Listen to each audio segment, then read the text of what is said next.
Hello दोस्तों, कैसे हो आप सभी। स्वागत है आप सभी का हमारे इस YouTube चैनल ASG क्लासेस में। मैं हूं आपका दोस्त आरिफ। कानपुर यूनिवर्सिटी के जो वीडियोस मैं आप लोगों के बीच में प्रेजेंट करता हूं, मुझे नहीं पता कि आपकी लाइफ के लिए वो कितना ज्यादा इंपॉर्टेंट है, लेकिन मैं पूरी कोशिश करता हूं कि आप तक सारी की सारी इन्फॉर्मेशन सही सही पहुंच सके। आज दिन है, जैसे कि आपको पता होगा, दशहरा के अगले दिन यानी कि बृहस्पतिवार, और बहुत सारे छात्र इंतजार कर रहे हैं रिजल्ट अपडेशन को लेकर। मैं डेली कोई ना कोई न्यूज आप लोगों के बीच में प्रेजेंट करने की कोशिश करता हूं रिजल्ट अपडेट को लेकर। तो आज भी मैं आपके बीच में कुछ खास चीजें प्रेजेंट करूंगा। पहले हम रीजंस जानेंगे, छात्रों के नंबर कम आए क्यों, और वो छात्र फेल हुए तो हुए कैसे, क्या रिजल्ट अपडेट होगा, इसका अंदाजा आप खुद लगा पाएंगे। तो सबसे पहले मैं बता दूं, जब एग्जाम चल रहे थे उसके कुछ दिन पहले खबर आई थी कि इस बार जो आपका मूल्यांकन किया जाएगा वो डिजिटल माध्यम से होगा। अब सीन ये होता है कि डिजिटल में आपके जो कॉपी चेक करता है उसके पास सिर्फ दो ही ऑप्शन होते हैं, या तो टिक या तो क्रॉस। इसके अलावा कोई तीसरा ऑप्शन होता नहीं है। अब अगर उसने टिक कर दिया, सही का नंबर लगा दिया, तो छात्र को सारे के सारे नंबर मिल जाते हैं जितने मार्क्स उसको मिलने चाहिए। और अगर वो क्रॉस करता है तो अगर आपका थोड़ा सा भी सही है तो आपको 0 मार्क्स मिलते हैं। ये एक खराबी होती है। पहले जब एग्जाम होता था उसमें स्टेप मार्किंग होती थी। स्टेप मार्किंग क्या होती है मैं आपको बता दूं। स्टेप मार्किंग का सीन ये होता है, जैसे कि आपने कोई 2 स्टेप सही किए हैं और आगे के 3 स्टेप आपके गलत हैं, तो आपको उन्हीं 2 स्टेप के आधार पर आगे के 3 स्टेप के नंबर मिल जाते थे। मतलब पूरे के पूरे नहीं मिलेंगे, बट आपको काफी हद तक नंबर मिल जाते रहे। लेकिन इस बार चूंकि डिजिटल माध्यम से मूल्यांकन हुआ, तो डिजिटल मूल्यांकन में या तो आपको नंबर मिला या तो आपको 0 अंक मिला है, जिस वजह से आप लोगों को के नंबर जो है वो कम आया, बहुत सारे छात्र फेल हो गए। ये चीजें पता कब चली? तो ये चीजें पता चली जब छात्रों ने स्क्रूटनी करी और उनको कॉपी उनकी मिल गई। जब उन्होंने अपनी कॉपी चेक करी तो उन्होंने देखा कि हालांकि उनका जो कॉपी चेक की गई है उस पर स्टेप मार्किंग तो की नहीं गई है, जिसको लेकर बहुत सारे छात्र परेशान है। छात्र रोज यूनिवर्सिटी जाकर धरना प्रदर्शन कर रहे हैं। वहीं पर कुछ छात्र ऐसे भी हैं जो एक छात्रों का ग्रुप बनाकर कुछ ज्यादा उग्र भी हो रहे हैं। मैं आपको बता दूं, यूनिवर्सिटी ने ये चीज एक्सेप्ट कर ली है खुद से कि हम आप लोगों हमारी गलती है और रिजल्ट को अपडेट करेंगे।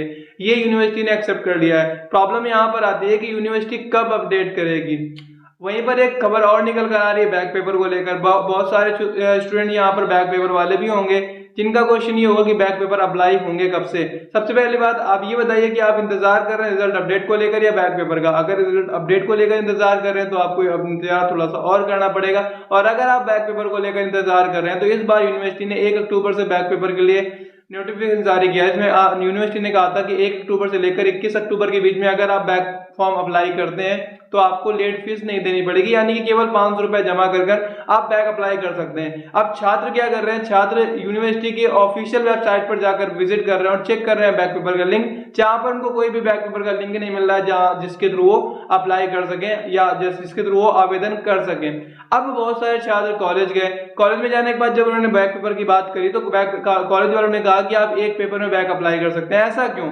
ऐसा क्यों? क्या यूनिवर्सिटी ने भी कहा एक पेपर में बैक अप्लाई कर सकते हैं? बिल्कुल भी नहीं। एक्चुअल में परीक्षा नियंत्रक जो है वो डॉक्टर अंजनी कुमार मिश्रा हैं। उसके अलावा आपको पता होगा रजिस्ट्रार और अलग अलग डिपार्टमेंट में अलग अलग लोग हैं। जितने ज्यादा लोग उतनी ज्यादा बातें, उतने ज्यादा फैसले अलग अलग होते हैं, बट एग्जैक्टली फैसला सही वाला जो होता है 2 लोगों के निकल कर आता है। एक जो हमारे वीसी हैं, वाइस चांसलर कुलपति महोदय विनय कुमार पाठक जी, और दूसरे हैं परीक्षा नियंत्रक डॉक्टर अंजनी कुमार मिश्रा। इन दोनों के अलावा और कोई भी जो इन्फॉर्मेशन आपको प्रोवाइड करता है वो सनिकेत नहीं होती, वो सही नहीं होती। अब इनके द्वारा कहा गया था कि बैक अप्लाई कर सकते हैं आप लोग 4 पेपरों में, 4 पेपर, लेकिन इसमें कंडीशन ये दी गई थी कि अगर आप एक सब्जेक्ट के तीनों पेपर में फेल है तो आप बैक अप्लाई नहीं कर पाएंगे।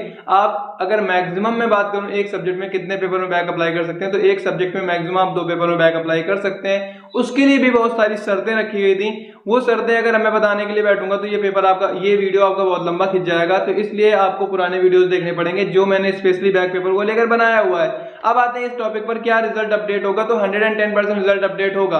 किन कॉलेजेस का रिजल्ट अपडेट होगा? बहुत सारे छात्र अपने अपने कॉलेज का नाम लिखकर डाल रहे हैं। मैं आपको बता दूं, मुझे सभी कॉलेजेस के नाम नहीं याद है। मैं आपको 2 तरीके से डिफाइन करने की कोशिश कर रहा हूं। नंबर 1, जो छात्र प्राइवेट कॉलेज वाले हैं उन सभी का रिजल्ट अपडेट किया जाएगा। जो छात्र प्राइवेट कॉलेज वाले हैं उन सभी का रिजल्ट अपडेट किया जाएगा। नंबर 2, जो छात्र गवर्नमेंट कॉलेज के हैं उनके रिजल्ट अपडेट होने की संभावनाएं कम है।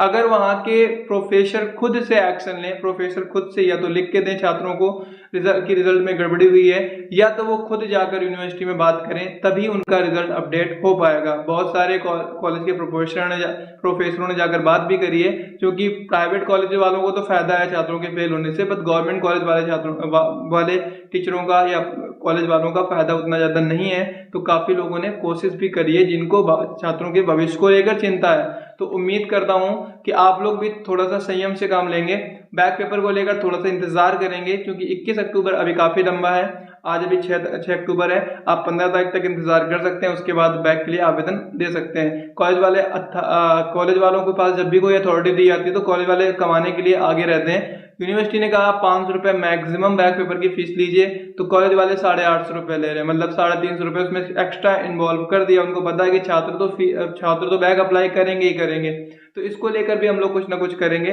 फिलहाल अभी जो मुद्दा है वो सिर्फ रिजल्ट को अपडेट को लेकर है। फिजिक्स और केमिस्ट्री के रिजल्ट को अपडेट करने की बात तो यूनिवर्सिटी ने पहले ही कह दी थी, तो रिजल्ट अपडेट किया जाएगा। कल दशहरा की वजह से फुल्ली हॉलीडे रहा है, आज यूनिवर्सिटी में काम होगा, तो आज डेफिनेटली उम्मीदें हैं कि शाम 6 बजे के बाद रिजल्ट आपका अपडेट कर दिया जाएगा। सभी का तो नहीं कह सकता, बट काफी छात्रों का रिजल्ट फिर से शाम तक अपडेट किया जाएगा। उम्मीद करता हूं आप मेरे साथ इसी तरीके से जुड़े रहेंगे और इंतजार करेंगे हमारे अगले वीडियो का। छात्र इंतजार करते हैं टेलीग्राम में रिप्लाई का। अभी मैं आप लोगों के सामने रेडी खड़ा हूँ, ये मैं यूट्यूब के लिए रेडी नहीं हुआ हूँ, मैं ऑफिस जाने के लिए रेडी हुआ हूँ। तो फाइनली मैं शाम को जब वापस आऊंगा तभी मैं वीडियो शूट करूंगा, मैं भी हो सकता है, या मुझे कंप्यूटर की क्लासेस भी लेनी होती है, तो मैं शाम को आने के बाद वो भी लूंगा। तो बहुत सारे छात्र ये कहते हैं ना कि एटीट्यूड आ गया 8000 सब्सक्राइबर। दोस्तों डजंट मैटर मेरे कितने सब्सक्राइबर हैं, बिल्कुल भी मैंने नहीं रखता, मैं अपने प्रोफेशन को लीव नहीं कर सकता, ये आपको पता है, बट मैं आप तक इन्फॉर्मेशन पहुंचाने की पूरी कोशिश करता हूँ। अगर आपको ट्रस्ट है, विश्वास है, तो आप इस YouTube चैनल पर बने रह सकते हैं। अगर विश्वास नहीं है तो I'm really sorry, बट मैं आपको होल डे रिप्लाई नहीं कर सकता। I'm really sorry for that। Thank you so much. मिलते हैं हम अगले वीडियो पे किसी अच्छी इन्फॉर्मेशन के साथ, तब तक अपना ख्याल जरूर रखिएगा। Thank you.